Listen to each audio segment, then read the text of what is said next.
I'm gonna come.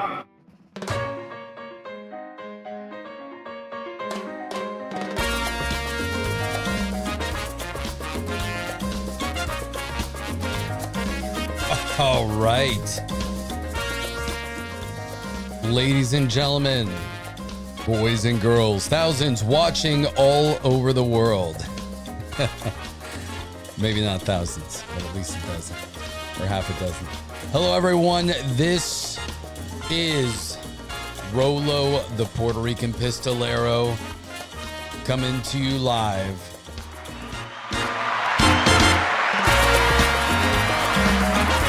from beautiful, well, not for a lot of the day today anyway, Miami, Florida.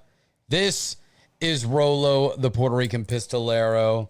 This is Rolo's Rants. It is Monday. It is an uncharacteristic day for the Rants, but that's because it is going to be the last Rolo's Rants from Florida, where it all started for quite a long time.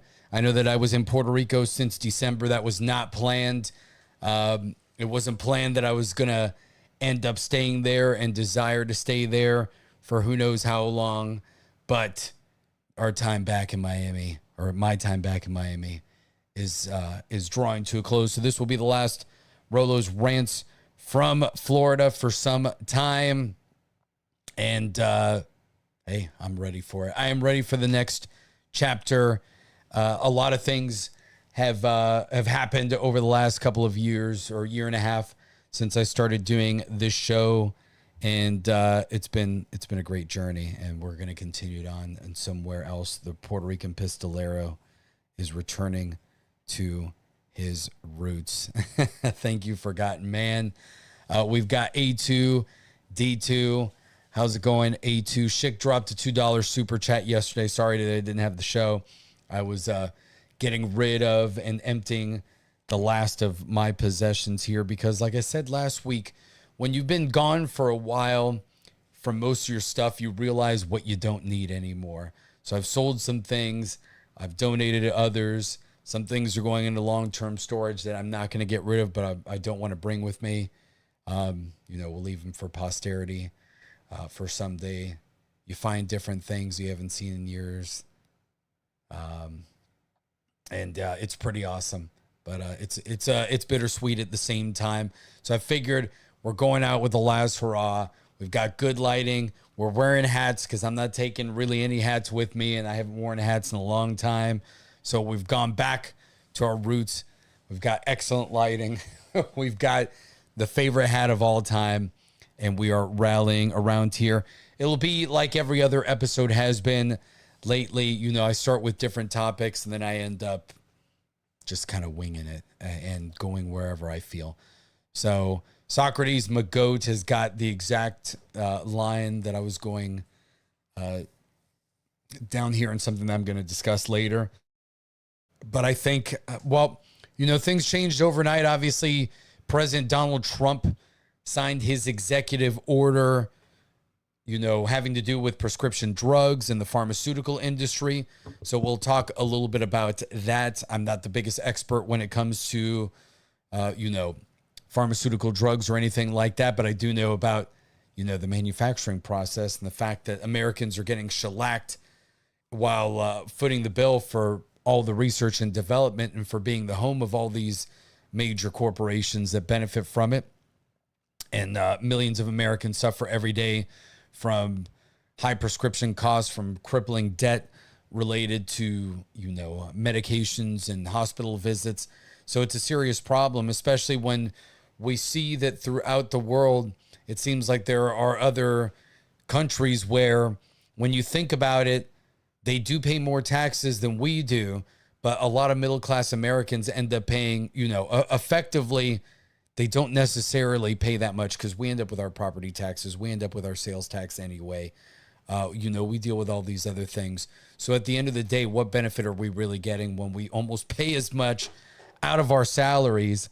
For most people, if you're a business owner, you deal with a bunch of other different stuff as these European countries. We get the world's most powerful military that just goes to the military-industrial complex anyway. So it's going to be interesting. I don't know if an executive order is going to work properly. It'll be interesting to see where Congress goes, because ultimately they're going to be needed in order to make something like this permanent. It is anti-capitalistic, but we don't live in a capitalist country anyway. So what else is new? And, capitalism without morality ends up being just as authoritarian or as oppressive as a lot of other systems. So that's where I stand on that. And yes, the libertarians can get angry at me, but they're utopians as well, just like the communists and everybody else. And I do lean much more libertarian, especially when it comes to individual rights. But, you know, I guess we'll get a little bit started on the rant here. This isn't where I wanted to get started, but Socrates, my goat, you brought it out of me. So here it is. You know, I'll go into morality too, because morality is a huge part of who I am, you know, especially as a Christian and as just a human being that has empathy, right? And that understands that some people's choices are beyond their own, or some people can do their best and life just sucks and it's unfair and you're going to get screwed and maybe you need a helping hand, and that you can't compare certain industries to others. So, you know, Nintendo or Microsoft jacking up the prices of consoles and video games is not the same as Eli Lilly or, you know, Pfizer, Moderna, or any other company that makes a drug, you know, taking away drugs that we may not want to have, but other drugs that are essential, you know, insulin, cancer medications, viral medications, anything, preventative medications, drugs that people rely on to survive. You can't really compare those, and there's a different moral standard to go on there. And when you realize that we're subsidizing the entire planet when it comes to a lot of these industries, and that there's a lot of shenanigans, that politicians are getting paid off, that insurance companies, corporations, doctors, everybody here is in cahoots, and everybody's trying to screw each other because everybody's getting screwed at the same time, from, you know, the corporation to the consumer, or to the patient, really, because it's not even a consumer at this point, because we're not talking about plastic surgery. We're not talking about the crazy transgender stuff. We're talking about things that people need to survive or to live a life, you know, with dignity. So maybe you have chronic pain or things like that, or you would get seizures if you don't have certain medications. So it really is a quality of life and a life-saving industry versus other things that may be optional, where it doesn't matter if a corporation decides that they're going to charge $100,000 for a flat screen TV.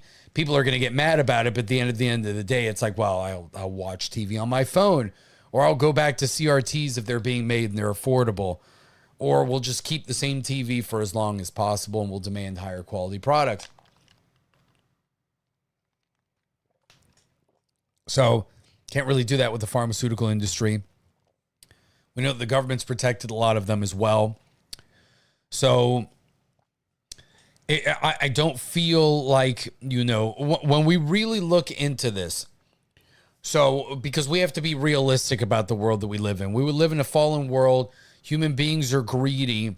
You're not born inherently good. That doesn't mean that most people don't try to do the right thing, at least in most civilized countries. You know, you see it after natural disasters and things like that. So we know that people do want to be good-natured, but ultimately they're going to be self-serving, or at least serve their own families, you know, their immediate tribe. Blood first and everyone else later. So that being the case, you got to be realistic about things, which is, let's say you have a purely libertarian society with pretty much no government, other than the government deals with, I guess, judicial disputes, arbitration, and borders and defense. And maybe they print your coin. There you go. That's it. So pretty much the minimum that you can have to have some sort of functioning government. Again, that's unrealistic, because if every other government, first of all, let's go down this, because I've always been a very hardcore libertarian in a lot of ways, but you have to be realistic when it comes to everything. So you can want things to be a certain way, but also understand what the arguments are of why it won't work, and also know for a fact that it's not going to work. So it's just as utopian to think that an unregulated capitalistic society with an extremely, extremely, extremely weak government is going to function correctly. It would end up being like the Wild West, which some people may like how that is, but at the end of the day, that's kind of a life of constant stress when you think about it, because not only are you responsible for working and sustaining yourself, you're going to be responsible for security. And you can try to outsource that if you want to a private corporation. But are there going to be enough mercenaries out there? Are you going to get the best ones when the rich people are out there? So you're going to have to become ultimately self-sufficient, which is great. I think everyone should be. But you're going to be forced to be self-sufficient, or you're forced to be absurdly rich. And those are kind of your extremes. And this is pretty much what will always happen in any history. I think every human system always trends towards authoritarianism at the end, because that's kind of our natural state. Human beings live in a world of suffering and oppression, and that is what we will always tend towards, because there's always going to be somebody that figures out that you can lie, cheat, and steal to try to get an advantage over somebody else. And there's always going to be a few people that get away with it. And once one or two get away with it, then more and more people are going to keep trying. And as that happens, the system is going to start eroding, especially if you don't have a moral code. So if you have like a godless or immoral system, you have no moral code, no shared culture, capitalism and anything else is not going to work. It's not going to function, because everybody's going to have different moral standards. And then you're also going to have, well, how can this system work? Well, you're going to have to get rid of patents in order to make things really competitive, because you want no government interference. But if you get rid of patents, then why would I spend billions of dollars trying to develop a drug and put all these resources, this development, hire the best minds, if when I'm done, yes, somebody else will have to amass at least a decent fraction of those resources, because you're still going to have to manufacture these drugs and all this stuff. However, I have put all that initial investment, I create it. Now, immediately, it can be stolen, that formula or whatever I created. And yes, now that's generic. Now that's competition constantly. But it creates utter chaos all the time and no stability. And there are certain things that people will never want to create. So this is absolutely true, JM the Elite Fan. You know, we treat every economic system, every theory inside of a bubble as if it's perfect science. So, you know, this is what I dealt with engineering. My degree is in electrical engineering. Didn't really practice it, but I do have that knowledge. And one of the things that I hated when I went to college, until I found some of the right professors, is that as an engineer, I don't really give a crap about theory. I don't. Now, as a human being that is intellectually curious, yes, I like to learn about theories. But if I need to solve a problem, which is the point of being an engineer, I'm not a theoretical physicist. I'm not a scientist trying to discover stuff. I want to use math, physics, and the other sciences to be able to solve a problem in the physical world and produce a product, a service, or a structure that is safe, efficient, and under the correct economic circumstances that are outlined in whatever contract or objective that you've been given. So knowing this, when I took calculus, when I took physics and all this stuff, I don't give a crap about the theory. I don't care. Tell me how to solve the problem that I need to solve and give me the tools that I need to solve it. And they give you a bunch of fluff. They give you a bunch of bullshit, because honestly, for engineering, it does not matter, especially because you're going to use computers and calculators. Doesn't mean that it's not good to learn how to do things by hand, but understanding who Euler was or who created all these theories, I don't care. I'm not a math historian. Give me the tools and I will use them to solve the problem. That's what I want. That's how all this works. So you can come up with a theory and see in practice, hey, humans are going to be greedy. If you have too much of a powerful organization of any kind, it does not matter. It will become corrupt. So a capitalist system will become a bunch of oligarchs, because if you have no one to stop them, that's what will happen. Or you can just make it totally anarchic and make it like Cyberpunk 2077, where you have anarchy, everybody's got guns. If somebody screws you over, then that's it. All bets are off and it's the wild, wild west, right? And we live a world of anarchy, and it becomes self-regulating, and it's all based on reputation, chaos, and power. That's basically what we're asking for, which, hey, That's kind of what I've practiced for my entire life because that's what I thought was going to happen for a while. But that doesn't mean that that's the world that you actually want to live in, especially if you want to raise a family, have some sort of life. Because imagine then, if you spend all day working, you don't have time to protect your assets. And then we have to see, it just uproots all of society at the end of the day, and it would become anarchic. Now, does our current system work? No, it doesn't. It really doesn't. And that's because I think that really what you need is you need to try to have a society that has a shared moral code and has a shared social contract between the people and the government, the expectations. And that's what our original objective was here. We've got to go back to more constitutional principles, and we have to teach people civics so that they actually understand how things work, and we can identify corruption and regulate it. And then that will allow us to reduce the size of the government to a large extent, not get rid of it to the point where there's anarchy or where we have corporations that can basically do whatever they want, control natural resources, control land and be greedy and get into cahoots with one another. And then the people have no recourse at all because we don't elect them or do anything like that. So yes, you can stop giving them money and do all this stuff. But, you know, once corporations get to a certain size, you really think you're going to be able to stop them too. It's like anything else. So you want to almost limit the size of everything going on, or you have to develop that moral code. Now, is any of that realistic? Probably not. So you do the best that you can. I think that that's probably the best that you can do in a world that we live in where humans are greedy and a lot of people are going to do bad things because they think that there's no consequences. And the consequences that do exist, these people don't believe in them because, you know, they don't believe in spiritual consequences, many of them, or they just don't care. Most people just, you know, don't care. Let's just go with that. So that being the case, there's only so much you can do. So we do have to be vigilant. In regards to this, the pharmaceutical executive order, let's bring it up right here from the White House. This is the fact sheet. President Donald J. Trump announces actions to put American patients first by lowering drug prices and stopping foreign free riding on American pharmaceutical innovation, reducing drug prices for Americans and taxpayers.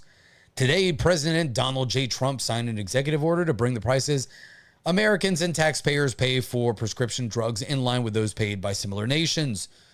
The order directs the U.S. Trade Representative and Secretary of Commerce to take action to ensure foreign countries are not engaged in practices that purposefully and unfairly undercut market prices and drive price hikes in the United States. And see, this is where I'm going to go, and this is why I agree with the tariffs, and this is where the libertarians, and look, some of them will be sincere and honest about it and be realistic. Some of them won't because they're just they're idealistic, just like anybody else that's, you know, believes in fanciful things that don't take human nature into consideration. Is that if the entire world believed in free trade and actually practiced free trade, then you may have a chance for a lot of this stuff to work. But the fact is they don't. They don't have our same moral standards. They don't care. They make more money. They make less money. They've got different cultures. They've got different morals. They have different objectives. They have different natural resources and economic considerations that we do. It is completely unrealistic to think that you can ever create a level playing field for anybody. Look at the United States from a geographic perspective. We are one of the few countries in the world that has access to both the Atlantic and the Pacific, that has the natural resources that we have, that has the land area that we have, territorially, the variety of geography. We have everything from tropical rainforests, mountains, deserts, massive regular deciduous and pine forests. We've got coal, we've got natural gas, we have oil, we have Arctic regions, and we have access to everything in between. We have a massive river that goes up almost through the middle of our country. Our two borders are with fairly stable countries that really are not a massive threat to us militarily at all. So we've got it going on. There are a lot of other countries that don't, and they'll never be able to compete against us in any sort of way. So they're going to put protections. That's understandable. That is not free trade. You will never have free trade. Free trade does not exist. It does not. This is something that I've had to realize, because unless everybody espouses your same values and plays by the same rules, it is not going to work, and they never will. This is why the Paris Climate Accords didn't work.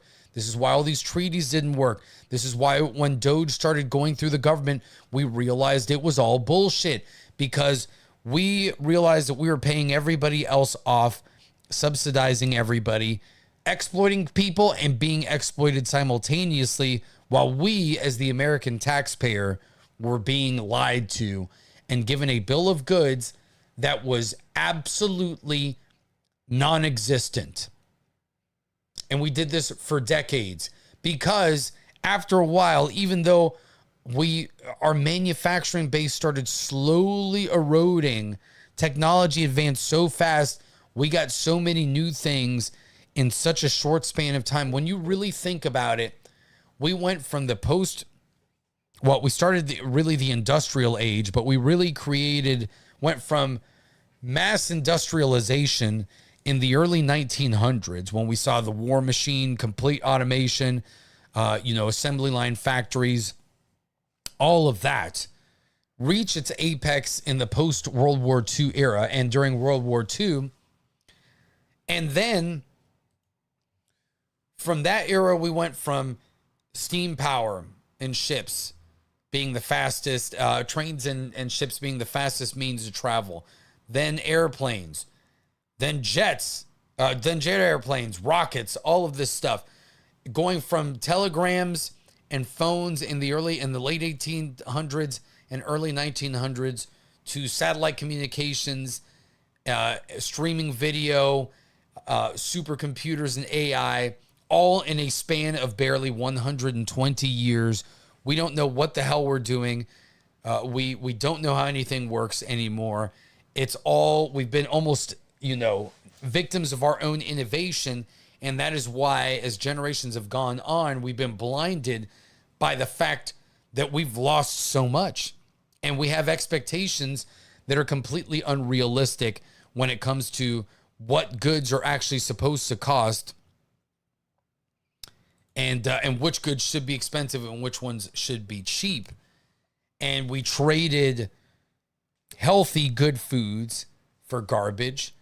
We got rid of all of our expertise and brain power to get cheaper electronics. And now nobody does trades because everybody went to college and most of them got useless degrees. So they can't get jobs anyway. And they're angry at the entire world and they don't understand what's going on because they're poorly educated. They've been brainwashed and they eat crappy food and are medicated for no reason because they don't actually need it. If they ate well and paid attention to themselves, they'd be okay. But this is where we're at. And, one thing that I would tell anybody when it comes to almost anything that Trump is doing, and that doesn't mean that I think Trump is doing anything perfectly, but our system is completely broken. It is absolutely, utterly, and completely broken. And Trump has less than 4 years to resolve the issue, and hope that he resolves enough that JD Vance or whoever is going to take the MAGA baton afterwards has enough momentum to be able to continue those policies going forward, and that we don't throw this all back to the Democrats or to the neocons and they bring us back to the status quo and then prevent any of this from ever happening again. So this is pretty much where we're at. So that's going to require... Now, at the same time, we can't completely blow everything up because that'll lead to economic ruin. So You have to give the American people a benefit, which means you've got to do what he's trying to do, which is ultimately pay the American people back if we can get this. Now, Congress is our biggest obstacle. Our own government is our biggest enemy. We've known this for years. So eliminating income tax, if you have tariffs, you're going to have to eliminate income tax. Income tax did not exist when tariffs were really used to fund the government. So it's going to have to go away, or you're going to have to eliminate most income tax. Trump's got proposals that, again, are not what conservatives would have done in the past, where you eliminate middle class income tax, which I think is great, and then higher income, they still have to pay. Now, in some ways, it makes sense, but at the same time, there's very few people besides professional athletes that actually get salaries of millions of dollars. The people that actually make millions of dollars a year aren't making it from salaried income. They're making it off of stocks, investments, real estate, things like that. So that obviously they're not affected by income tax. They're affected by other means of taxation, if anything at all. So I guess that's kind of the way that you're around it, that this is actually going to affect very few people. But then it's almost like then just get rid of all income tax at that point, because what you're making is bullshit. But whatever.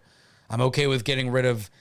Look, I would love all income tax to be eliminated, but never let perfect be the enemy of good. If it's only people that make less than $400,000, hey, assholes, you better shut the hell up, because I'd like not to pay no income tax. And chances are that all you assholes out there that are complaining on the internet, you make less than $200,000 or $400,000 a year as well. So you're going to benefit from it. And if at least you give a lot of people the taste of paying no taxes, you'll never be able to tax them again in that generation. You won't. They will fight tooth and nail for it. And other people that see they're not going to pay taxes will want to jump on that bandwagon. So you got to give them the taste. You got to give them a little bit of a sample of the goods, and then they're going to want even more. And then they're going to start realizing, why the hell did we go through this in the first place when I never got shit for it? That's what's going to happen. And hopefully this pharmaceutical executive order will help with that too, where people's costs will be reduced, because you've got to do something. Now, there is a 90-day pause in the tariffs with China. That is something that broke not too long ago, a few hours ago. We'll talk a little bit about that as well. But this is where I would disagree with a lot of my libertarian friends. And it's not even that on principle I totally disagree. It's that I am a realist. I am a realist. And at the end of the day, human nature trumps everything else. So you can never create a pure system of any kind, because humans are not pure. We're not. Some people are good. Some people are evil. A lot of times the people that are not good are the ones that gain power and the ones that go on top, because the world that we live in incentivizes power, strength and power, and intelligence. And a lot of times intelligence, if you're intelligent and successful, you can be manipulative and duplicitous, or you just have pure power or charisma. Maybe you got good looks and you can make money and you're intelligent as well. And all those things combine to make you a formidable force. And, very few people have the moral wherewithal to keep going to that level. So I think there have to be some protections in place. And at least in a republic, if we're paying attention and we're engaged, we can get rid of our politicians. So we're going to need term limits. We're going to need things like this. We're going to have to reduce certain regulations, but we do have to protect ourselves. And that also means bringing back pharmaceutical manufacturing from China. So yes, we got cheaper drugs, but now our biggest enemy in history has us by the balls. That's not acceptable either. And that is what supposed free trade and whatever form of capitalism, crony capitalism, immoral trade gave us. Because realistically, if you're a decent person, like, let's be perfectly honest. If I am running a business, because this is where we have to take it. Do you run your business purely based on only making as much money as possible, or do you judge the character of the people that you're working with and the people that you hire. I think most people do care about integrity. And if you do, that's what this is about at the end of the day. Because if you only care about profits, then you deserve all the consequences of your greed. And this is where we have a difference. It's not black and white. We are still human beings. It's not all about profit and loss. It's not all about growth. It's not all about power. It's not all about those things. You must create systems that incentivize people to do better at the same time. And that's going to require a moral code and certain standards. And if you go to a point where everything is just completely unregulated, then you will end up with everybody always trying to find a way to screw somebody else over. And you will end up with the people begging for a system and an authority to come into place anyway. And it will always be this cycle. That's how it's always going to be. It will always be a cycle of deregulation. It leads to anarchy, and then there will be regulation again. And you could think of that with authoritarianism versus anti-authoritarianism. You go to full anarchy where there is no government. Eventually, some people are like, yeah, you might be the one badass dude on the prairie that he's a beast, but he doesn't leave his cabin. He doesn't.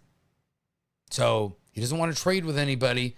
I got decent land, so I'm living on the mountain. I got my own farm. I've got all this stuff, but I'm one man. Maybe I can find a woman and we can have kids, and I have a few kids, and we start protecting our territory.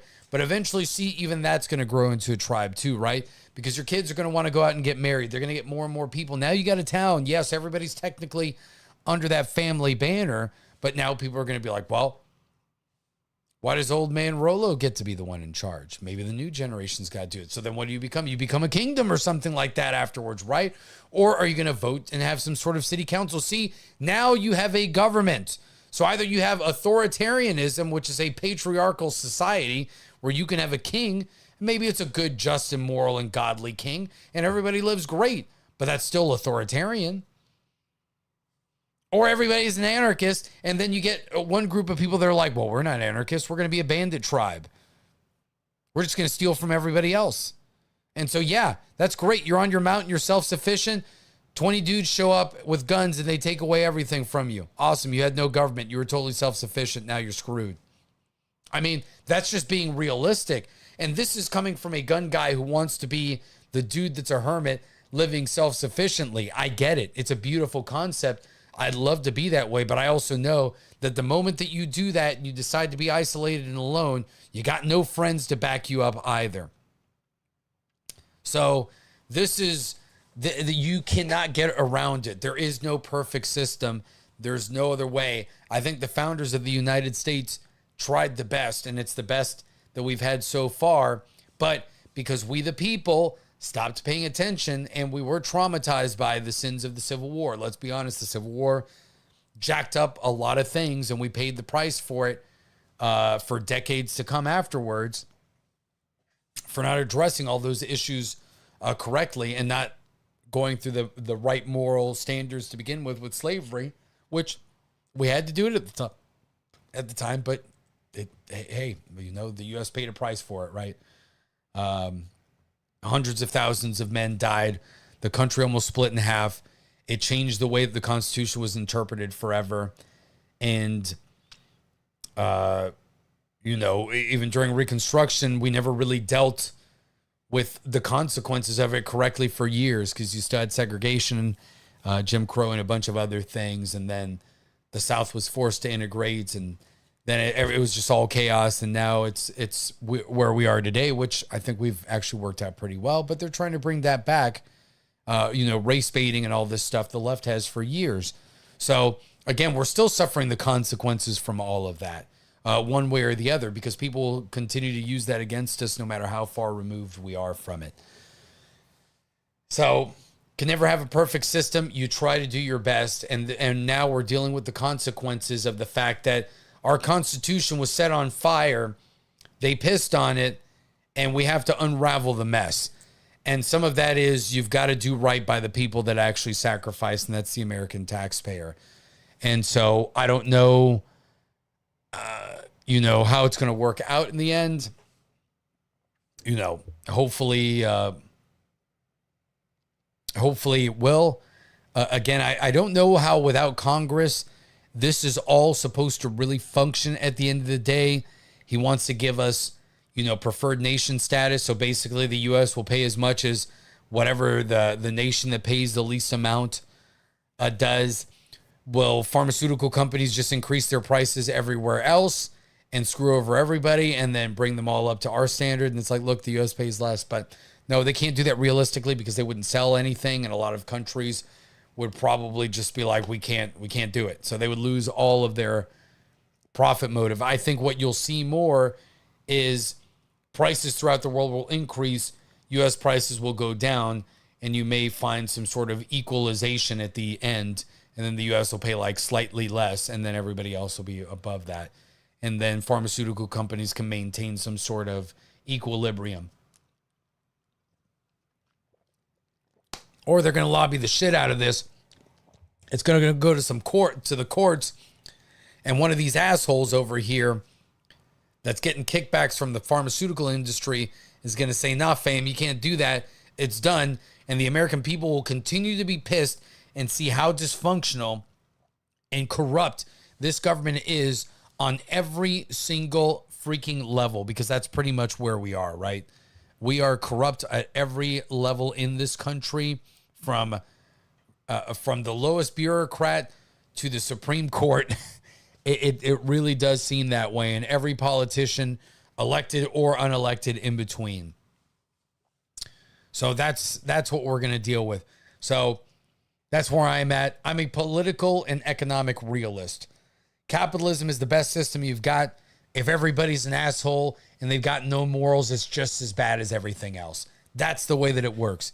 The factor is always humanity. That's just what it is. So if we're not good and we don't hold people accountable, then there's always going to be an issue. So, but this is going to be a multi-tiered approach. Look, we're going to have to go through the healthcare system, because what this will probably expose to is that now, obviously, most conservative Americans, or we know that socialized healthcare does not work as well as all these other people say it does. It really doesn't. There's a lot more caveats. A lot of people still end up getting private insurance. We're seeing a lot of these countries like Canada and the Netherlands start espousing assisted suicide. We know the real reason for that. It's because they'd like you to off yourself so they don't have to pay for you anymore.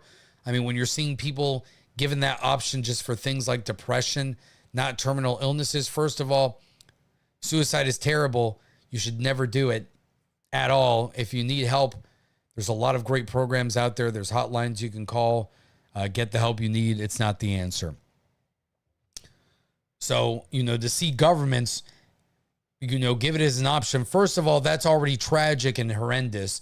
Second of all, we know what the incentives are behind it. And it already tells you a lot about, are these systems working as well as they are? And is now, as we're seeing,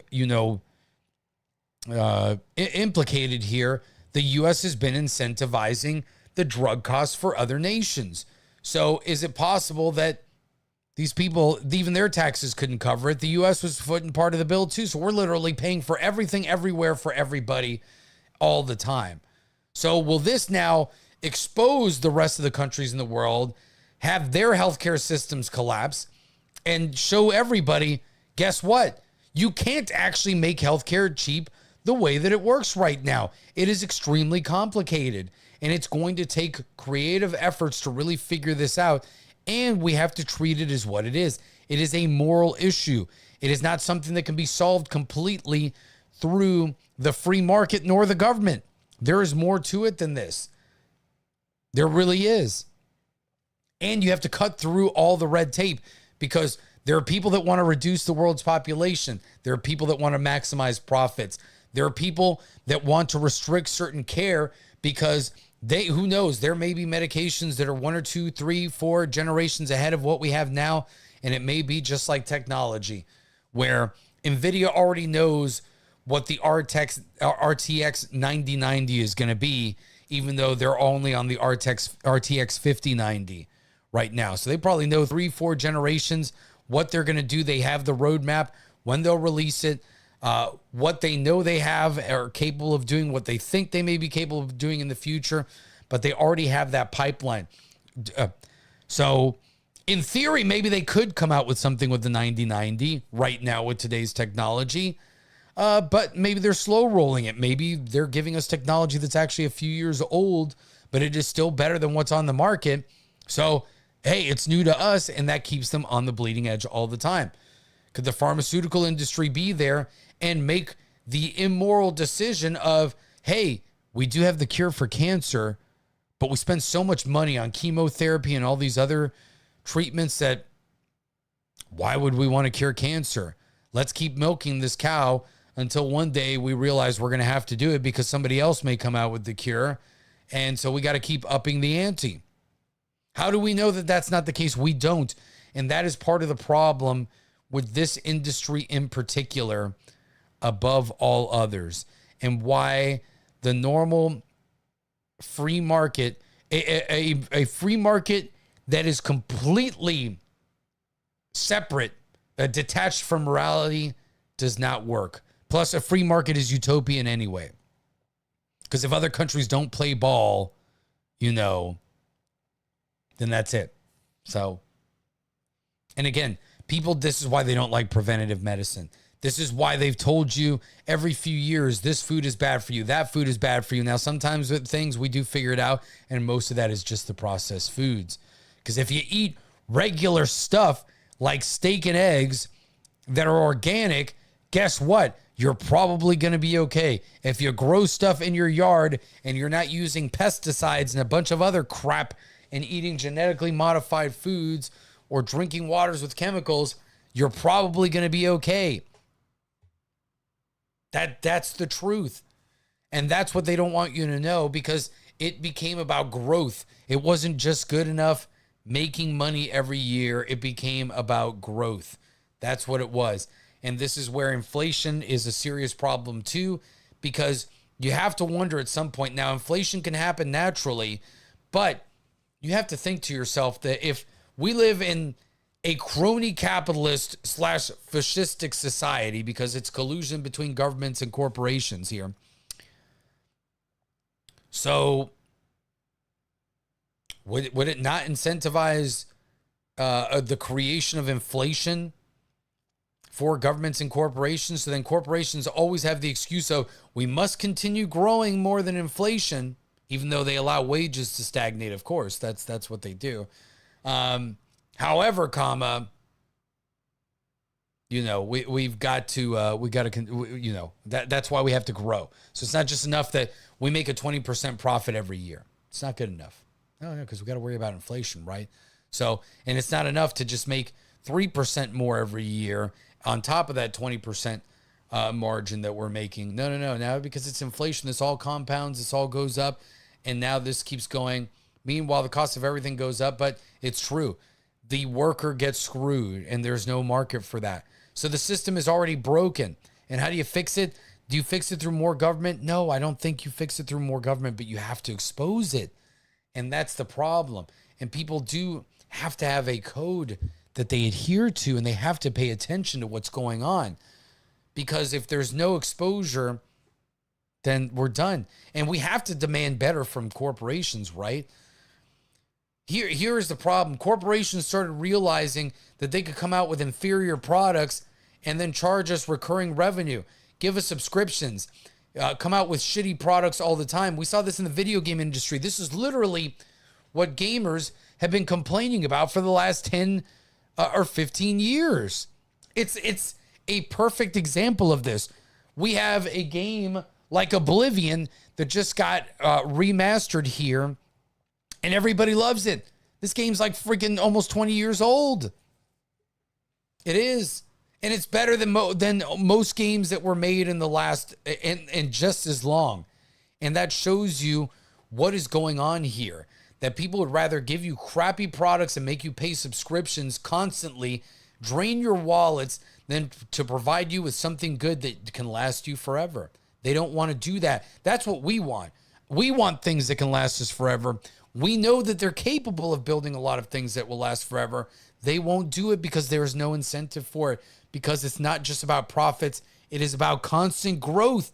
And that is the problem. And yes, look, everybody could say I sound anti-capitalistic. I'm not. I'm all about having morality here. Yes, we have to. That's it. We do. And we have to be realistic about it. When we look at this stuff, do you think it's right? No, it isn't. You got to demand better, especially when I know that each and every one of you out there that's listening to this, if you owned your own businesses, you're decent people, you would do things the right way and you would try to provide a quality product. That's what I do every day in my job. I try to provide the clients that go to our business the best possible service, because I know that they're paying a lot of money. And that is because of the moral code and the standards that the company I work for has, and that the standards that I have for myself.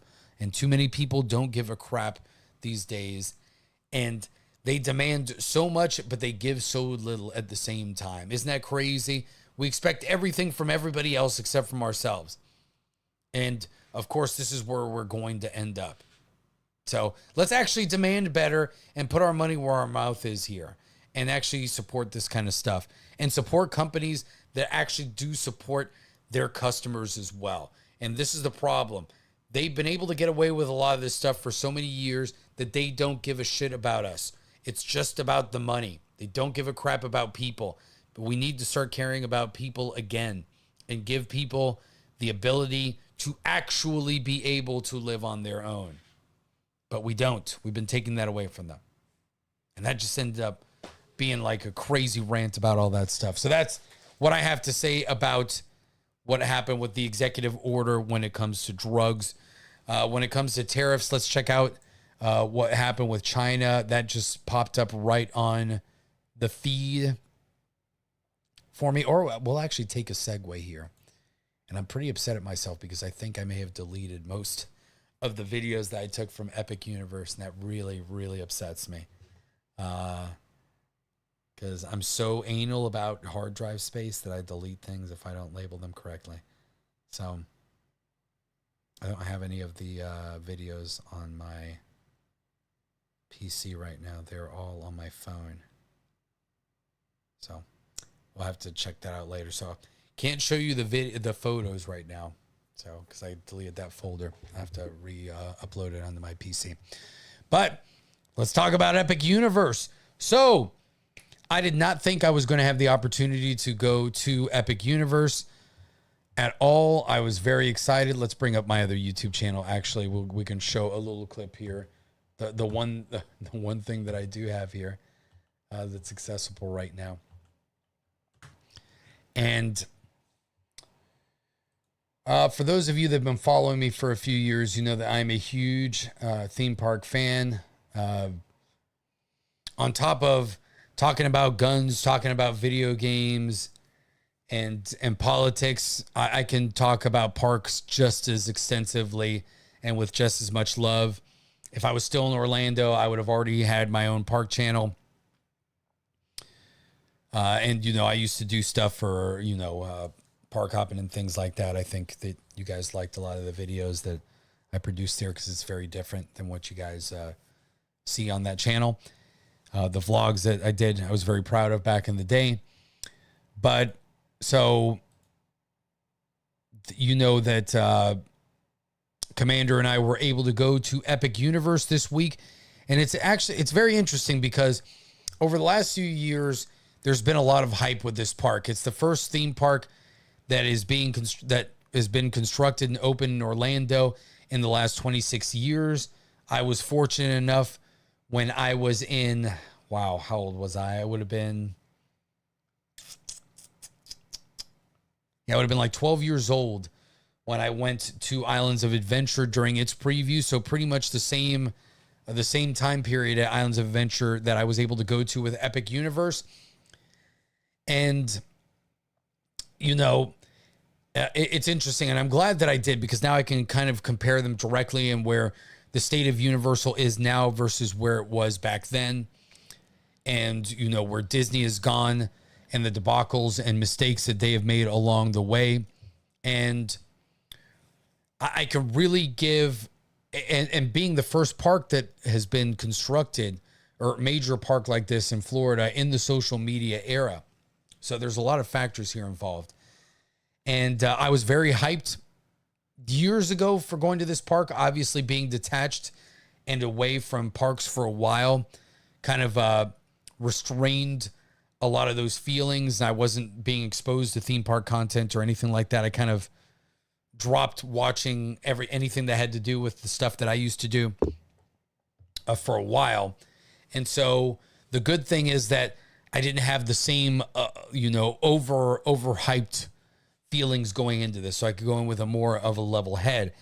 At the same time, I will say that if I had to compare how my experience at Epic Universe this week compared to my first experiences with Islands of Adventure, both being before the park originally opened, then I would say that Islands of Adventure is the superior park, or was the superior park when it opened, even then. It's not fair to compare them now entirely, because Islands of Adventure has completely evolved and changed. Well, not completely evolved, but it's changed over the years. Obviously, when Islands of Adventure first opened, it was, I think we can go into a brief history of the Universal parks and kind of their logic. Universal Studios, pretty self-explanatory. Universal Studios wanted to build a theme park that was based on movies, pretty low effort, lots of studio buildings, motion rides, things like that. They had some cool animatronic rides like Jaws and King Kong and all that stuff. Pretty simple. It's a theme park, has to do with movies. Islands of Adventure started getting a little bit more abstract, and it became about books. And the ultimate, and that's what it was. It was lands from literature. So you had Marvel Superhero Island, comic books. You had cartoons, Toon Lagoon. So that was also like comic strip cartoons. So technically still books. You had Jurassic Park, which originally was a book, happened to be a movie as well, but the books were better. So technically there. The Wizarding World of Harry Potter did not exist, but it still falls underneath that. Still a book series that became a movie series. You had The Lost Continent originally, which is still there, but it's not really utilized for anything. So this was ancient myths and things like that. So you had The Voyage of Sinbad. You had the Dueling Dragons, a roller coaster, which is one of the greatest theme park rides and coasters of all time. And based on, King Arthur and Tales of Dragons and all that. Poseidon's Fury, ancient Greek mythology. And then you have Seuss Landing, which is Dr. Seuss books. So there you go. A theme park based technically on literature. Now, over the years, they've obviously taken things away, added things. They changed, they added the Wizarding World of Harry Potter with Hogsmeade and Hogwarts. And that took 2/3 of the Lost Continent away. Dueling Dragons was repurposed into Dragon Challenge, which was eventually torn down and became Hagrid's motorbike adventure. And you had a Jurassic Park kind of become Jurassic Park and Jurassic World at the same time with the Velocicoaster. You had Kong Skull Island stuck in there, and it makes no sense. So, the park has evolved a bit over the years, and it's in a kind of a weird state, but it's a great park. And it's shown what Universal is capable of as far as immersion, creativity, and the level of detail that you're looking at. And there's nothing that has ever existed like it. And it works. Epic Universe, in a lot of ways, has learned the lessons from that park. It's a definite evolution of Islands of Adventure. It's also trying to take some of the concepts from Disney as far as the hub and spoke design of a park, meaning you've got one central hub you walk into, then different lands that are separated. whereas the original Universal Park and Islands of Adventure are donuts. So you got like a lake in the middle, and you go around in a circle, clockwise or counterclockwise, and the circle is basically cut into pie slices. And each one of those slices are lands, and you exit one into the other, you know, in a line. So Epic Universe has a central hub, which is called Celestial Park, and it is designed to kind of emulate the 1920s World's Fair Jules Verne, you know, a style of that era. I would say it's more like a Jules Verne, not really quite steampunkish, but kind of there, going with that aesthetic, which I think is fantastic. It looks gorgeous as far as the gardens and everything are concerned. You have a tower called the Kronos as you enter the park, and the kind of the theme behind it is that you are a celestial traveler. You have a device called the Kronos that has opened gates, portals, as they call them, to different worlds, different dimensions, and you can travel between them, and the Kronos opens these gates or these portals. So when you enter the park, you have the main portal entering Epic Universe. That's the defining factor. That is the Kronos. So it's a tower, and it has artifacts representing each of the sections of the park, which in this case are obviously Celestial Park being the main hub. You've got How to Train Your Dragon, the Isle of Berk. You've got the Wizarding World of Harry Potter Paris. You've got Universal Monsters Unleashed, Darkmoor, and you've got Super Nintendo World. So none of these worlds are related to one another. So that's what the Kronos does. It opens up these portals. Each section has its own portal. It's themed to that section of the park. And each section is almost enclosed to be its own mini theme park.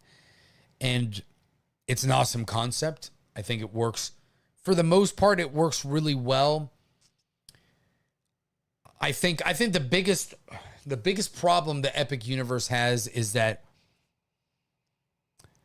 it does not feel well. There's a few problems. First of all, the park is beautiful. I think that the attractions that are there, if we compare, there's 11 rides right now, 11 rides. If we compare to when Islands of Adventure was opened, it was a very similar lineup. Technically, they're the same amount or more roller coasters. The problem is that for me, if you're a pure thrill ride enthusiast, Epic Universe is not necessarily going to be the park for you, because there's only one ride that's technically two coasters, but they are dueling, so they're very similar. In Stardust, that's the only extreme thrill coaster. So Islands had the Hulk and Dueling Dragons. That's 3. Technically, I guess here we have 2. But Fire and Ice were much more different than the gold and green tracks of Stardust. Now, the biggest problem that Epic Universe has is that the park operations are horrendous. They're absolutely horrendous. And it's terrible to say that for a Universal park, because Universal operations are typically top-notch. But right now, the park is having some serious issues. The way the traffic flow works, the way there is barely shade in the park, it's going to be miserable. Because the portals are so... yes, Epic... Yes, Tom is right on this one. How's it going, Tom? It is trying to take certain things that Disney did with having a central feature in the back, like your castle, trying to do the hub and spoke method, trying to evolve it, but some things are not broken if you don't fix them. And also, Epic Universe's lands are not all the same size. They're not necessarily all the same quality, and they don't have the same types of attractions, and they shouldn't. But this leads to some serious traffic flow issues. So I'm going to be critical. I'm going to be honest. I think it is one of the most beautiful theme parks I've ever seen. I think here's a few problems I had. Now, the park is in technical previews. That's fine. I get it. It's almost a come at your own risk kind of thing. But you can already see the problems that this park is going to suffer if these things are not alleviated. So the day that we went there was last Thursday. Off the bat, 3 rides were out of commission. Unfortunately, one of them was the only ride that I actually cared about going on, which was Stardust Racers, which is by many accounts now the greatest roller coaster in the world. That completely started my day off on the wrong foot. I am not going to lie. It was very difficult to get over that, especially because it was not announced that it was going to be closed. It was announced that it was going to be delayed. Curse of the Werewolf is another roller coaster there. It's a spinning launch coaster. It's more of a kind of like a family coaster, junior coaster. I don't know what to call it, but by accounts, it's a decent ride. And it at least takes, crowds away, right? Because roller coasters typically cycle quickly. So that was closed entirely, wasn't going to open the day. And Harry Potter and the Battle at the Ministry of Magic first of all, it has had technical issue after technical issue. Second of all, it uses a virtual queue system, which anybody that knows, virtual queues are absolutely the spawn of Satan. They're absolutely terrible. They're the worst thing that's ever been created. I understand why, in theory, some people may like them, but they pretty much turn a day at the park from you having control over your situation to having zero control at all. And it makes it worse for people that even have gone to a park multiple times. So essentially how it works is that at 11 p.m. or at 11 a.m., 3 p.m., and 6 p.m., that's another problem. The park is opening at 11 a.m. Now, so you lose a ton of time in the day already. Get it, technical preview. I think they're modifying the hours already. That's fine. Not going to complain too much about that. The park closes pretty early too at 9 p.m. It's got to be an 11 p.m. or 12 a.m. park. It's too beautiful. The lighting is incredible. They'd almost be better off opening at 11 a.m. and then closing at 11 p.m. than even doing 9 to 9 if that was what they had to do. But that's another operations things. So let's look at this. So you got 3 huge. Okay. So the virtual queue, pretty much at those times, you have to go into the Universal app, and it's like Black Friday, or it's like the Nintendo Switch drop. Whoever gets in there and clicks on the button, and if the system works, they're going to give you a time that you can come back. Well, that's great. Now I don't have to wait in line. Well, okay. So you can go do other things. Maybe the line is short. Okay, so in theory, this seems nice. However, what if that's the only ride that I wanted to ride on this day? Maybe I was willing to wait in line for 3 or 4 hours for this particular ride, especially the first time, because the queue's incredible. You go through 1920s or 30s Wizarding Paris from the Fantastic Beasts movies, which this is one of the most beautiful. I will give this to Epic Universe. As far when you go, especially with the Wizarding World Paris, Super Nintendo World, and to a large extent, Dark Universe, the theming is incredible. Well, and it is for the Isle of Berk. The Isle of Berk has its own other issues, which is unfortunate because it would have probably been the type with theming, but you can see the nitpicky things like skylines and, or sight lines and things like that, which the Isle of Berk does not hide the other sections of the park, and it loses a lot of immersion because of that. And it's a shame because it is the largest of all the individual portals. It has the most stuff to do, and there are animatronics of dragons everywhere. So to have that one be the one that has the most like immersion breaking sight lines is unfortunate, but that's really the only nitpick. All the other portals do a great job, especially Paris and Super Nintendo World. You are completely immersed when you're in those two lands. It's fantastic. And Paris looks great. The problem is with Paris, you can't wait in line if you don't want to. They were allowing at one point people to go into the line because you're transported from Paris They've got smoke effects and lighting effects. And it's like you go through the Flu Network, which is the fireplaces that teleport you in the Harry Potter universe. And you go into the Ministry of Magic that you've seen from the movies. It's one of the largest queues ever built. It is gorgeous. It's an attraction in and of itself. But now you can't even check that out. You can't wait in line for it. It's a total crapshoot. You know, we tried to do it. We ran into some unexpected unexpected acquaintances along the way. You guys know who they are. They tried to do it. We couldn't get it in. I can tell you that Jay and Krista have been to the park 4 times. They've never been able to ride on Ministry.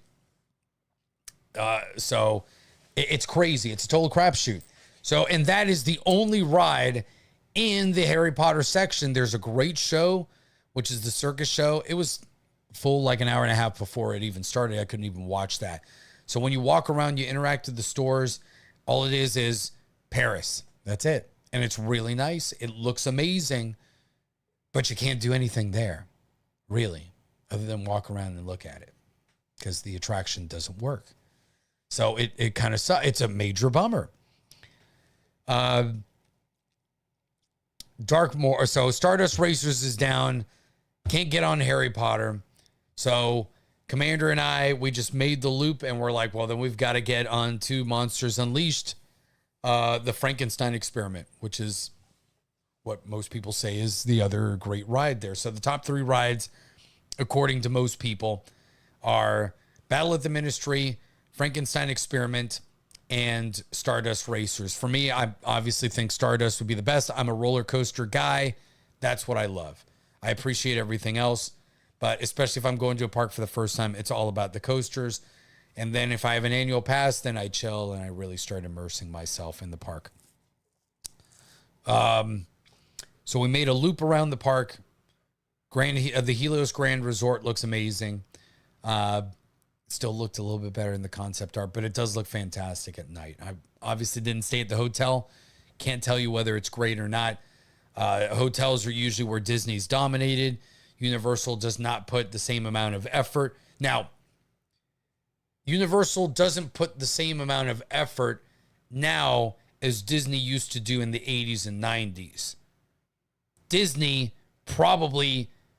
Universal probably spends more effort now than Disney does now.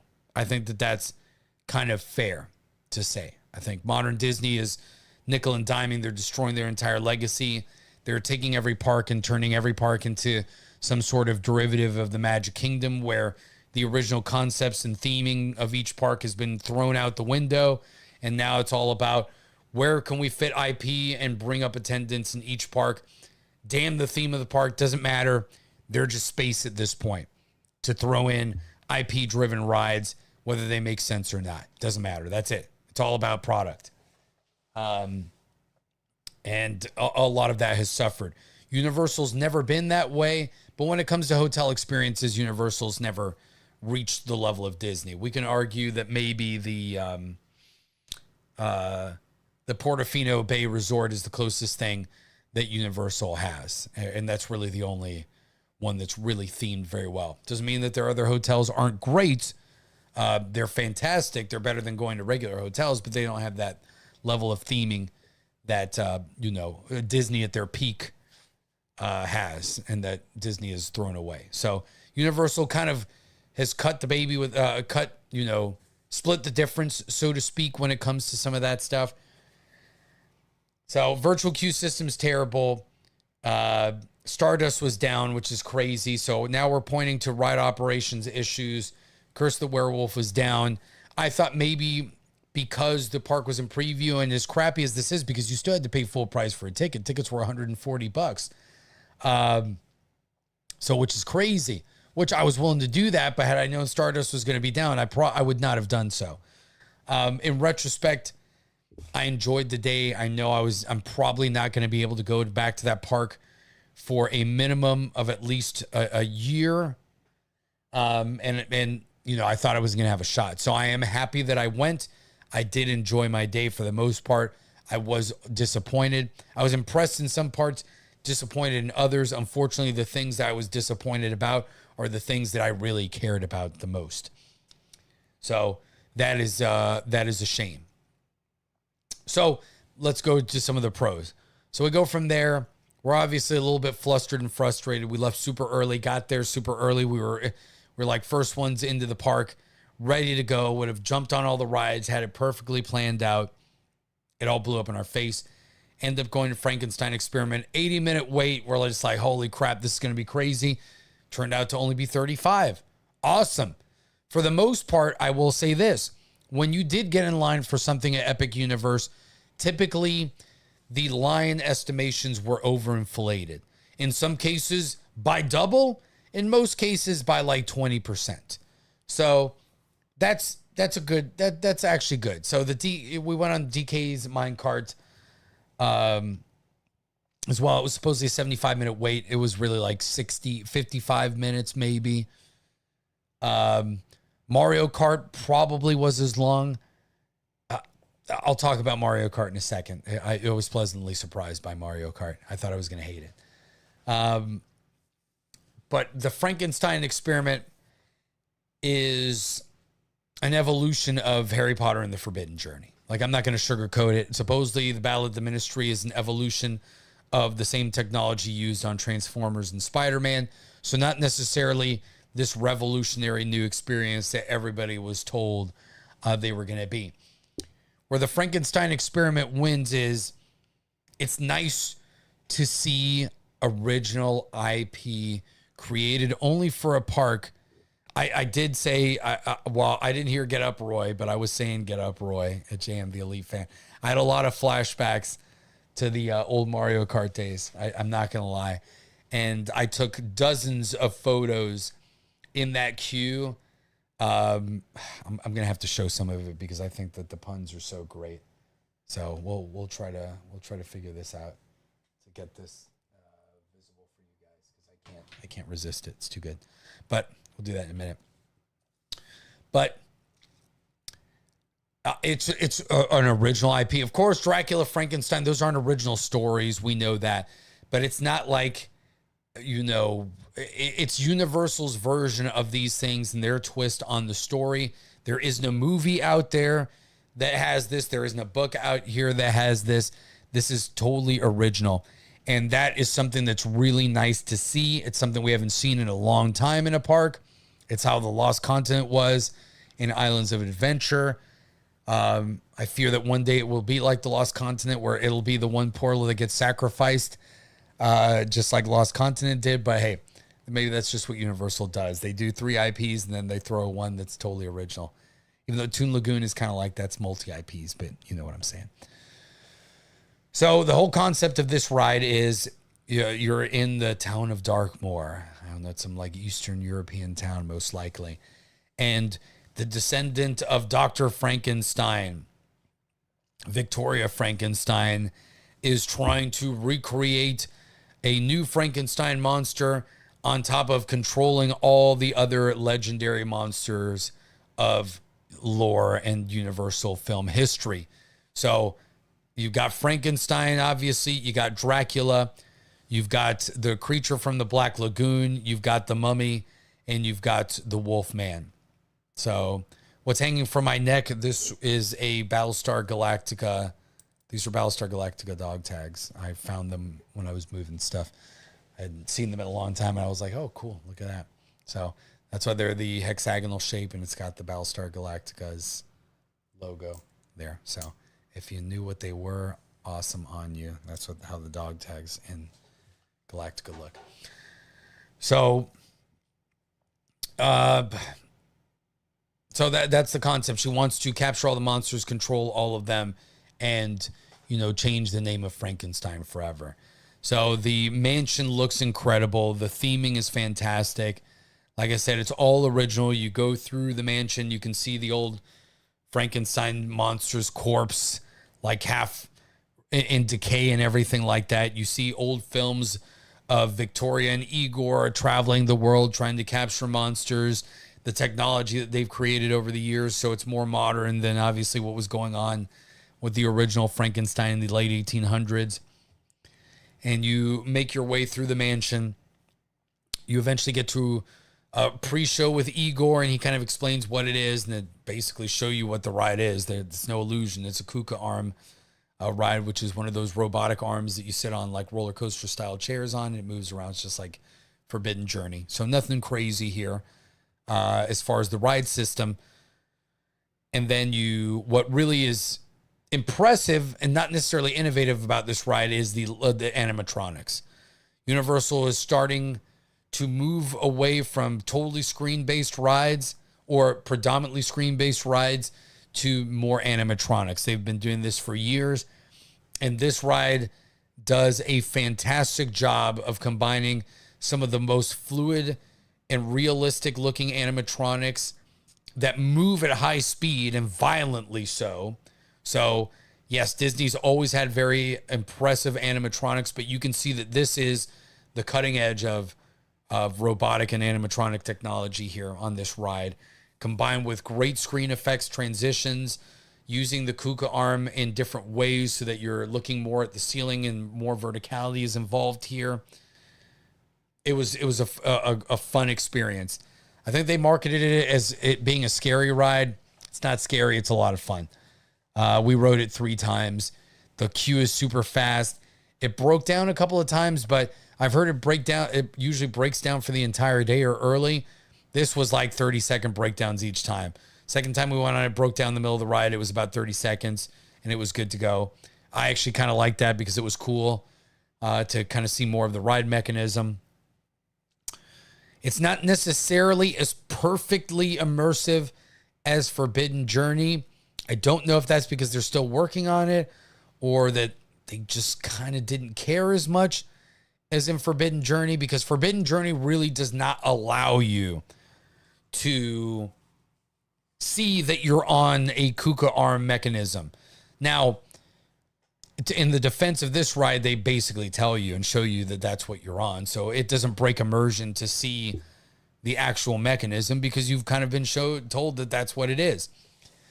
But Forbidden Journey definitely doesn't allow you to see that unless the ride totally breaks down. They turn on all the lights.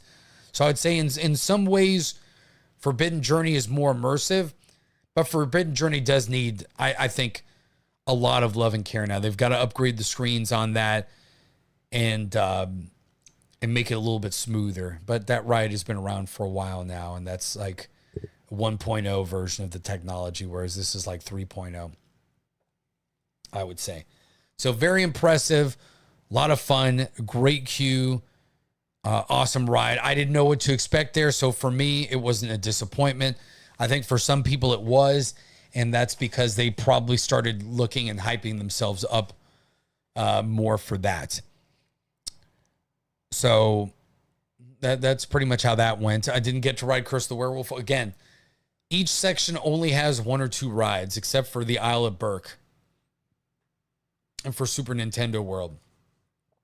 Celestial Park, the main hub, only has 2 rides, which is Stardust Racers, which being a double roller coaster and being a launch roller coaster, that ride would eat like half of the park. Like half the park population could be in line for that ride. And, you know, even an hour-long wait, you're pumping out thousands of people through that ride, the cycle on that. It's like Velocicoaster times 2. So that being broken down just destroyed the traffic flow for the rest of the park. Like everything had lines, between 60 minutes and 2 hours in many cases. And that was terrible, except for Frankenstein. Throughout the entire day, it was just consistently shorter. And I think that's because Darkmoor, unfortunately, is the smallest section of the park. You can tell that's kind of like the last one that they did. There was originally supposed to be another dark ride attraction show there. They had to get rid of that. They built the Wolfman coaster, which is kind of an off-the-shelf coaster. It probably rounds out the park fine, and it's probably fun. You kind of need something like that. But you can tell that's not what originally was supposed to be there. And it's not as awesome as it should be. At night, it does look a lot cooler. I will give it that. The entire park looks gorgeous. But it just took away things to do in the park. And you almost had 3/5 of the park essentially out of commission because the central hub just has the coaster in a carousel, and it's just a carousel, yes. They made it look pretty. They tried to make it the centerpiece of the park. I think it was greater in its concept, the Constellation Carousel, than in its execution. Because at the end of the day, it's still a carousel. It's really fancy looking. It looks good, but it's not that much better than a normal carousel, and it doesn't look as fantastical or spectacular as it did in the concept art. So I think it was, I appreciate the attempt. It didn't work out. The restaurants look amazing. The food was amazing for the most part in the places that I had it. And I've heard that that's the experience that most people had as well. So that's a great thing. And I think that that's something that that has improved in parks over the years, especially with the prices that you're paying. I think the prices are crazy for the food. At the same time, living in Miami for years and being in a part of Miami at the moment that is probably, it's the same prices essentially. So for me, it's like going out here. But for Puerto Rico, it's like, what the hell, man? Or for any normal place, it's ridiculously expensive. And you can tell that Universal's made those prices go up. You can only order with the app, and it sucks. That's going to hurt them. Right now wasn't a bad experience, but this is when the park is like 20 or 30% capacity. I don't see how the park can handle a full load of people, especially if any two of the major rides are out, especially if they're the high capacity ride. I think if Stardust is ever broken down, it has a massive ripple effect on the rest of the park, because it's like your Incredible Hulk. If you've ever sat at Universal and watched the Hulk, every like 30 seconds, it is dispatching 32 people. 32 people every 30 seconds. Boom, boom, boom. It is just a monster. Like 2,000 people ride that roller coaster every hour almost. Dueling Dragons was close because even though it wasn't a launch, it was 2. So Stardust has to be ridiculous. Velocicoaster's got like 4 trains. They're dispatching all the time. So that eats population, that creates flow. It gives people something to do at all times, and it just regulates things. But this park, if anything is broken, it's screwed. And because each section is isolated, it will cause that other section to have a spillover that doesn't have any sort of backtracking area. And then imagine your central hub has your biggest ride. One of your other hubs, its biggest ride is down. Now the flow of the entire park is just gone. It's totally gone. And I don't know if they thought about that. So, or not. I don't know. It's just, it's almost surprising that Universal had so many years to, and this was my concern initially. And I don't know if I ever said it in any previous podcast or anything like that. It's been years now. But once I knew it was going to be a hub and spoke park, that made me concerned. Because I just don't think, because Disney's a hub and spoke, but it's also a circle. So, it's a wheel. It's a wheel with spokes. So that's why Magic Kingdom still works. So it's almost like you've got 3 ways that you can get around every other section. You got 2 ways in from the edge of each spoke, and then you've got like a back path that you can go around the perimeter. Epic does not have that perimeter. You can only come out the way you come in. Yes, there are technically exit paths where you don't have to go through the portal, but most people don't seem to use them or know that they're there. And if there are thousands upon thousands of people in that park, it's going to be miserable. There's barely any shade. Yes, the trees will eventually grow, but because there's not enough altitude in the park when you go in. And I understand it because they wanted to make each hub immersive, but that means that the center of the park is just wide open. And it's miserable like Busch Gardens and SeaWorld during the day. It is. It's just a fact of the matter. The ride queues are good. Even some of them that are outdoors, because they're almost all shaded. They've got fans and water fountains, and at least Universal and Disney have always done a good job with that. Whereas SeaWorld and Busch Gardens don't give a crap about you when you're in line. Like, you're going to die of heat stroke at those two parks. Disney and Universal, for the most part, when you're in line, you're okay. But here, going through it, it's just as bad as Universal Studios, which is, it can be miserable during the summer. And that means that the Wizarding World and Super Nintendo, the Wizarding World especially, is going to get super full because it has taller structures and more shade. Every other section is going to get decimated by heat. So I don't know. Again, it's one of these where the concept is great. The execution itself and how the park looks and how it's themed is excellent. The ride operations are terrible, and the flow is just not going to work. So I those are my concerns with the park, and I think that Universal has seen those concerns, and I think that the global economic kind of state with everything going on with tariffs, with Trump and all this stuff, it's caused a reduction in tourism in the United States, in Florida especially. Every park has been seeing year-over-year drops in attendance. I think people are realizing that Florida is absolutely miserable during the summer as well. And so less people are going at that time of year, which would normally have been the peak. And I think social media kills some of the hype. It does. So many people live vicariously through social media, and you see so many things that here's where I will give Epic credit. It is much more beautiful in person, and it is more impressive in person than it looks in videos. Because when I first saw it in video, I was like, it looks great, but I don't know. It's just missing what I thought it was going to have. In person, it impresses much more.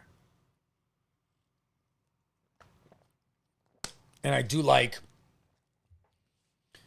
kind of like the way that things are revealed, in the sense that, you know, there's good and bad between having the portals and the spokes for each section. The good thing is that the first thing is that when you enter the park, it's not necessarily, it's gorgeous, but it doesn't strike you necessarily the same way that, well, Magic Kingdom has Cinderella's Castle, Main Street, USA, which is about as timeless and a famous opening impression of a park that you'll ever get. I don't think that there's really any other park that compares with that, even since. And there are not thousands, but dozens of parks throughout the world that have copied that concept.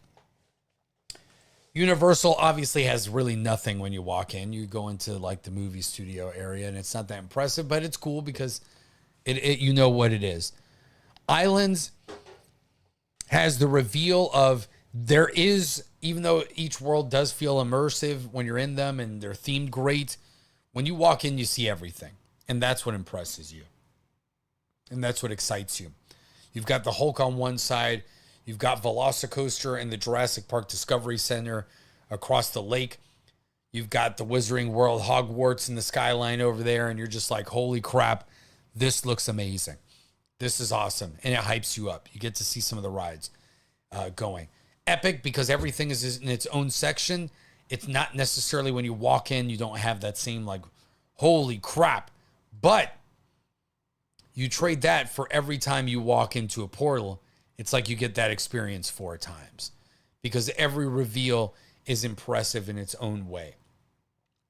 So Harry Potter Paris, you've got the arch that's like 60 feet tall. You've got those buildings, the facades that are like 60, 70 feet tall going through there with a fake cathedral in the back, and you just feel like you're in Paris. It is absolutely amazing. Darkmoor, you go through like a couple of curves, and then you see Frankenstein's mansion lighting up with the electrical cables and everything on the side. Looks amazing. Super Nintendo World, we'll watch the video. It's an amazing reveal. The Isle of Berk from How to Train Your Dragon, again, amazing reveal. And that's where you get that. So that experience is unlike any other that you'll have in any theme park, at least any that I've been to. And that is great. And that is a benefit of that. But, you know, some things go, it's like engineering versus aesthetics, right? Some things make more sense in practice, and other things are more beautiful in concept. And I think that's where Epic is. It's a park that the concept is beautiful. the execution of the concept as far as a theming perspective and how the rides are, the quality of the rides you have is fantastic. But in practice, it's probably not going to be as great as everyone hoped it was. And you can see that with how it is. And so for me, if it was part of the annual pass for Universal too, it'd be even better. I hate that it's a few miles away from Universal, unfortunately, main Universal. There's nothing that Universal can do about that, though, because there's no other place in Orlando that they would have ever been able to buy enough land to have all their parks the way that Disney does. Disney bought that land decades ago, and they bought way more than they ever needed. They're never going to use all of it, and that gives them the benefit of being able to do whatever they want. Universal has a small split of land in the middle of suburban area Orlando, and so Epic Universe is like 2 miles down the street, and it does suck because Universal is an experience. This isn't Epic Universe's fault. It's not even Universal's fault. It's just it's part of the experience, which is one of the reasons why I love Universal, and I'm sure that many of you love Universal as well. And it's not just because Disney has become woke or anything like that. It is that when you go to Universal, you don't have to go to the parks. You can go to City Walk and you can just hang out and you can do your thing there. I know my camera froze. It worked out pretty well so far today. And you can go to City Walk, you can hang out, you can walk between the two parks. When you have an annual pass, it's an experience. It becomes almost like the place that you hang out. And that was an experience that is difficult to get in a lot of other places. I mean, Disney can kind of give you that with like downtown. Well, it's not downtown Disney anymore. You guys know what it is. Disney Springs and all that. But the parks are still a little bit away. You can catch boats and do that. But it's just really cool to have this area where you got two major theme parks and all these great restaurants and places to go, shows to watch. And it's like one mega entertainment complex. Epic is detached from that. And maybe eventually they'll build some sort of second City Walk equivalent there, and it'll become its own thing. And that's also probably why the Celestial Park is the way that it is. But in some ways, because of that, it's like it'll make the Epic experience different. That's why buying individual tickets for it is a little bit. It won't be the same experience, and that's why it's almost unfair to compare it to the other parks right now, because it can't give you that full experience that Universal is known for, and that's not Universal's fault. And when it comes to that. So and I'm curious to see how it goes. I think it is a fantastic park. I think the merch is great. The food is great. It's gorgeous. The theming is fantastic. The rides that are there are good. It needs more rides. Like what Tom mentioned too about rain. It's true. Rain shuts pretty much everything down at this park. It does. And it's wild. Oh.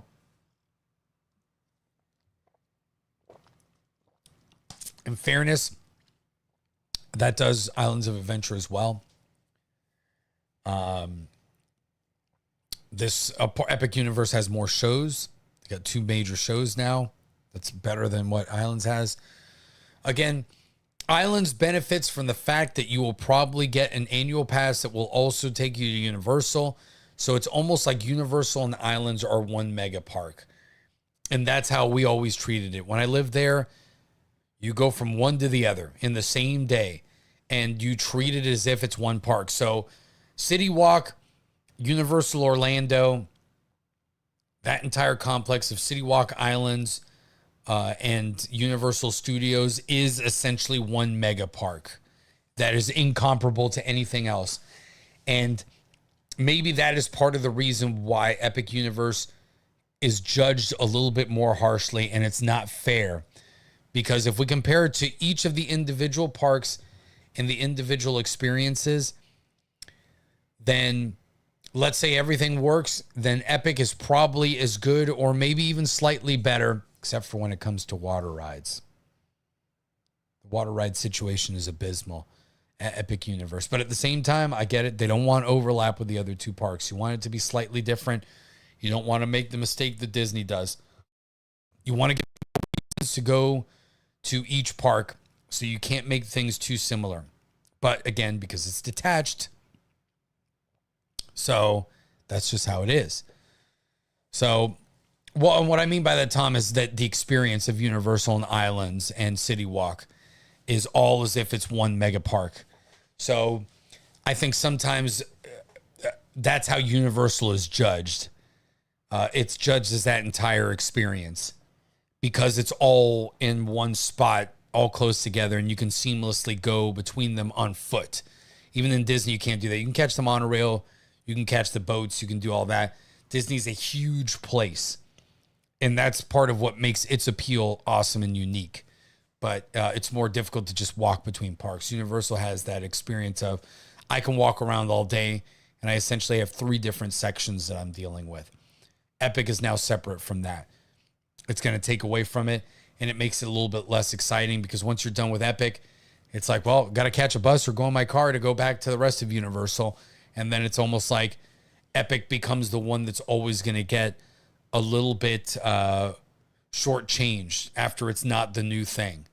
So, you know, I don't know how that's going to work out in the end of the day, in the long term. And I think Universal's probably a little bit disappointed by the reaction of things. I also think, look, with the virtual queue and some of the prices that they're trying to do, they're getting a little bit Disney. They've got some of that Disney swagger there. And I think they thought that Disney was going to get owned. And I think a lot of people wanted this park to really dominate Disney. I really do. So I think that, but I don't think you could have done that easily. I think they'll still dominate Disney in many ways, but it's more of you're comparing a company that did things great for about 40 years and they still have that infrastructure and they have to blow up their own infrastructure to get out of it. But there's still enough of old Disney left that you can look at it, and there's still Disneyland. So Disneyland is always going to stand as this example because Disneyland is run very differently than Disney World.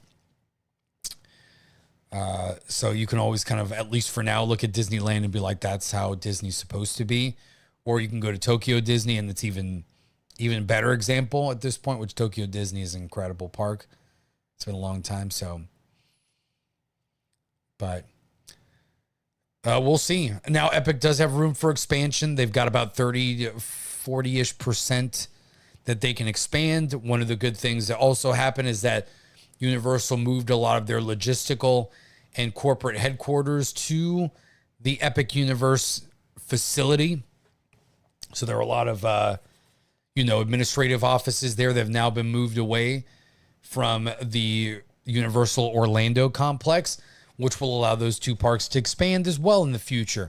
So obviously I want Universal to have a lot of success. They are my favorite theme park. I was disappointed by the operations. That's really all there is to it. Yeah. So that's what I've got to say. Well, I'll play the one video that I had here that I've posted. All right, going into Whoa, that was super, super loud. Like I said, none of this was planned. I did not plan or coordinate with anybody to be there on a specific date or to hang out with anybody. I just happened to go there on a day, and I ran into to some familiar faces I hadn't seen in a long time.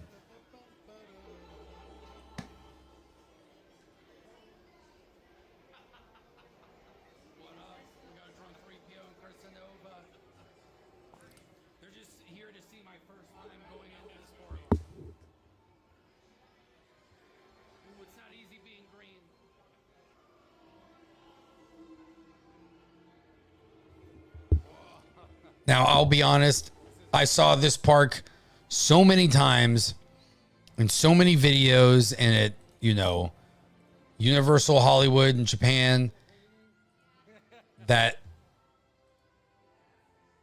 I did not think that I was going to be as impressed with Super Nintendo World as I thought. But until you're there in person, it's awesome. It really is.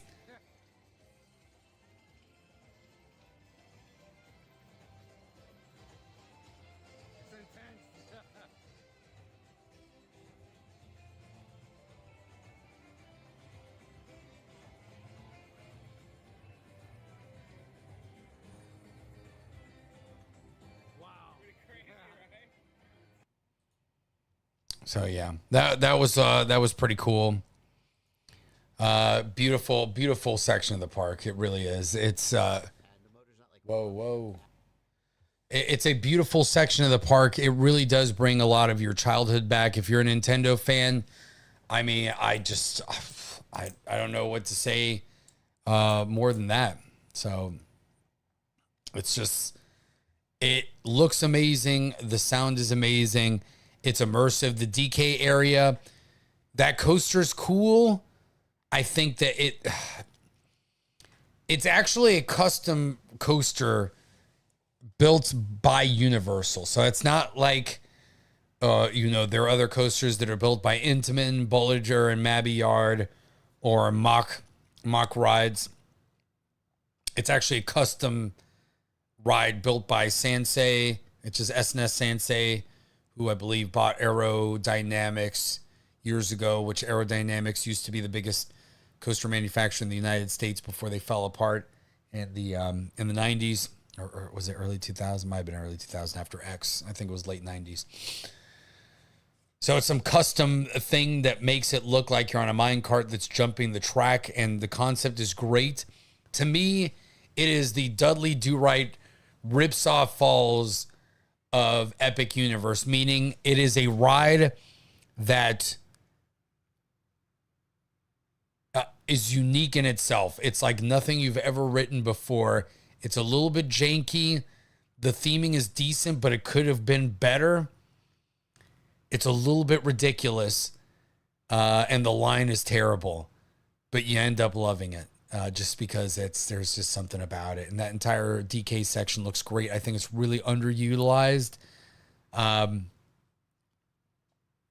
think that the Mario Kart ride impressed me so much because I thought I was going to hate it. Anybody that knows me, well, I've changed over the years. I will say this. I used to be a nothing but roller coaster guy. That was it. And then I appreciated good theming. But for me, it was like, if you could give me Busch Gardens with no theming, and it's 8 roller coasters or however many they're at now, or, Disney, even when Disney was good, I would pick Busch Gardens any day. I'd be like, give me as many roller coasters. I'm going to Cedar Point. I'm going to Magic Mountain. I'll go to any Six Flags just because they have a minimum of like 6 coasters. I'll take it over any of the theme parks. And then as time has gone on and you start riding these things to the point where I've ridden like the Hulk probably 200 times in my life. I rode Dueling Dragons dozens of times. I've got hundreds of ride counts on my belt when it comes to roller coasters. They're still fun. I love them more than any other type of ride, but you start appreciating things. And when you can go all the time and you don't have to worry about the lines, because you can go on like a Tuesday after work with your express pass and get on everything, then you really go to the parks just to go to the parks. And they become a place where you chill as if you're just going for a walk. And I think that that's the beautiful thing about being a resident of Orlando and having an annual pass, is that something so special becomes mundane, but that makes it even more special because you don't feel that pressure to have to do things quickly or even to spend money there or to do that. You can really sit down and appreciate, see the good, the bad, and the ugly. And then it really makes you see when the things are good, you really appreciate it. And that's the experience that I've gotten at these parks. And I think Epic Universe will continue to give that experience. It's going to have some growing pains. It's going to take some time to get there. I would agree with most people that unless for some reason, like you have to go now, like me, where even though I was disappointed that it didn't go the way that I wanted it to, I'm glad that I had the chance because I've been flying drones over that construction site, filming it. I love the history of Universal and all these parks. I love the engineering of rides, and I enjoy the experience of being there. So I had to do it. But if you're just a normal, a non-Florida resident, not even just normal, non-Florida resident where it's going to cost you thousands of dollars to get there, you're going to need to take time off of work. You've got a family. It's a harder sell. It's a harder sell for a one-time thing. You want 2 days there, but if Universal can't guarantee that the uptime of these rides is, for the most part, going to be pretty consistent, I could see how this will be a miserable experience, especially if the park is full. And I just don't feel like this park has the capacity of even an Islands of Adventure or Universal Studios, which those parks have a fraction of the capacity of the Magic Kingdom. They do. So that's especially because there's no spillover. There's no other park that you can go to and just walk out and do that. Like, you can't do that. When you're at Epic, you are at Epic. There's no, I'll come back in a couple of hours and go to Universal. What's going on, C&T Design and Arms? Great to see you. So that's really where Epic Universe is at. And I think that time will tell how good it is. So stay tuned for more. Hopefully I didn't delete all my videos. If I did, then that's what we got. I'll post some photos on IG. I'm terrible at this stuff. This is why I barely do anything. It's absolutely awful. It is absolutely awful that happens. But Mario Kart ride. So Mario Kart ride, I thought I was going to be disappointed by it because I don't. Again, as time has gone on now, I appreciate slow rides, flat rides, dark rides, all that stuff. But the concept of of Mario Kart with the augmented reality goggles and all that, I just wasn't buying it. I wasn't. I was like, this is going to be a gimmick. It's going to be garbage, blah, blah, blah. It is a little bit of a gimmick. I don't normally like shooting dark rides, but it is implemented well. And if you are a Mario Kart fan, which I know that most of you are, especially if you've watched me for years and you watched Mario Kart back in the day, I walked in there, and despite the fact that I haven't played Mario Kart in a really long time with people, it just brought everything back. It made me think of those Sunday nights. It made me think of Get Up Roy. It made me think of all of that. Hearing the music from each level, the banners, everything, the level of immersion, the Easter eggs, the level of detail inside that queue. That queue is the ride itself. That is the entire experience. It is worth going through. It is okay if it takes an hour or an hour and a half, especially the first time. Whereas the ride itself, if you just were waiting in a line with nothing else for an hour and a half, you might be upset at the end because of the buildup, everything that you see there going through Bowser's Castle, seeing the trophies, hearing the music from each of the tracks that you love, the sound effects, going into Bowser's throne room and library, and the amount of puns and metaphors in the books that you see on the walls, the dioramas, the diagrams, alluding to not only Easter eggs in Mario Kart, but in multiple Mario and Luigi and Yoshi and Bowser games, all of that. That level of detail, those little things that you notice, even from having oil cans and seeing Bowser Jr.'s footprints go onto a wall. I mean, it's incredible. And you go down into the depths of Bowser's castle, and it goes on and on and on forever until you finally get to the room where they give you the little VR goggles. You get into the cart, and then they teach you. It's like a shooting game, and even though it's obviously really moving slowly, you get to see all the characters and everything on this. Like it's like an F-35 helmet where it's got a heads-up display. So if you wear glasses and all this stuff, I don't know how great it was. Commander seemed like he did, pretty good, and he wears glasses because at least it goes all the way over. Like I said, it's like an F-35 helmet where it's got a massive bubble in front of you. It's actually fairly comfortable. It does adjust well. They clean them. If you got weird things about putting stuff in your face, you may not like that. It is what it is. But it works pretty well. Wherever you look, that's where you'll shoot shells. You've got to collect coins. You've got to shoot other drivers with shells. The cart reacts. Everybody kind of steers cooperatively. Commander and I were the only ones in our cart, and it was great. We lost to the other cart by 1 point, which pissed me off because it was 2 versus 4, and we still almost won. I missed like one shell. It was a bad shot, and then I missed Bowser, and we lost, and it upset me, but it was a lot of fun, especially when you get to the Rainbow Road section. The thing is moving like 3 miles per hour, but they've got fans blowing on you. The music is going. You've got the effects coming through the goggles, and you're just like, holy cow, like this actually feels really crazy. And it works really well. And like I said, if you're a Nintendo fan, you're a Mario Kart fan, you've watched the streams, and you've fallen in love with that franchise and the shenanigans of it, especially if you go with a group, I would say it's probably even better. It was just Commander and I at that time. But if you were to go with people that you play Mario Kart with, or that you've watched play Mario Kart or anything like that, I'm sure that it's even better, and it would be a sight to behold, and you'd have a lot of fun pointing out all the different things that you can find. And that's part of what makes the experience, I think. And that's where Universal and Disney in the past were second to none. And that is, from start to finish, it is an experience. It is. And that's why when it doesn't work, it's so much more disappointing, and why we can be harder to Universal. The reason why it may seem like I'm being harsh to Epic Universe is because the standard for Universal is so high now. The expectations are so high. But for the most part, they've still been living up to those expectations.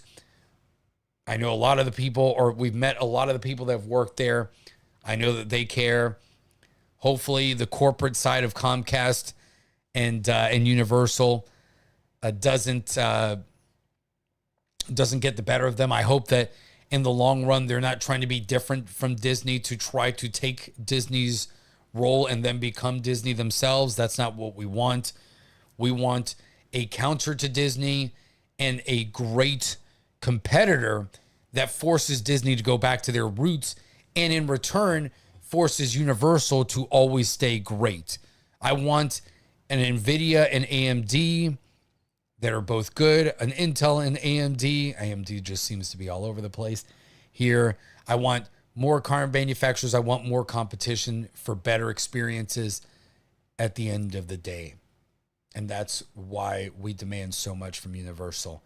But it is also because in the past they've given us a reason to have those expectations. And in many regards, they have exceeded them. So that's my review of Epic Universe. That's it. So don't read into anything. I'm going to Puerto Rico. I'm not rejoining anything or like I said, that was a total surprise. It was cool to see Jay and Krista. I'd not seen them in a very long time and didn't expect to see them that day. So, and it's nice to see that. Look at that. What the heck? Somebody's going to screen cap that one. Nice job, camera. Now you just start failing that one.